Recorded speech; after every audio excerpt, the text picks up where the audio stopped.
আসসালামু আলাইকুম। আমি এই মুহূর্তে উপস্থিত আছি ঢাকা চট্টগ্রামের মহাসড়ক ঠিক কাশপুর ব্রিজের ডালেই আমি অবস্থান আছি।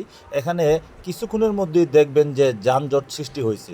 এখানে যে লোকাল বাসগুলো আছে সেই বাসগুলা ঠিক ব্রিজের ডালে থামিয়ে দেয় এবং সেখান থেকে যাত্রী ওঠানামা করে, যার ফলে পিছনের গাড়িগুলি আটকে পড়ে যায় আর এর ফলেই যানজট সৃষ্টি হয়। যারা চট্টগ্রাম ঢাকা মহাসড়কের উদ্দেশ্যে রওনা দিছে তাদের পড়তে হয় দুর্ভোগে। দেখেন পুরো রাস্তাটাই এখন খাড়াখাড়ির মধ্যে সেকেন্ডের মধ্যে জাম লেগে গেল, কিন্তু এখানে কোনো ট্রাফিক পুলিশ বা আইন শৃঙ্খলা কোনো বাহিনীর উপস্থিতি লক্ষ্য করা যাচ্ছে না বলে জানান এলাকার পথচারীরা। এবং এইখানে প্রতিদিনই এরকম যানজট সৃষ্টি হয়। তো আমি অনুরোধ করব, যারা ট্রাফিক পুলিশ সিগন্যালের দায়িত্বে আছেন, এই মুহূর্তে এই রাস্তাটির দিকে একটু আপনারা সুদৃষ্টি দেন এবং যাত্রীদেরকে ভোগান্তি থেকে বাঁচান।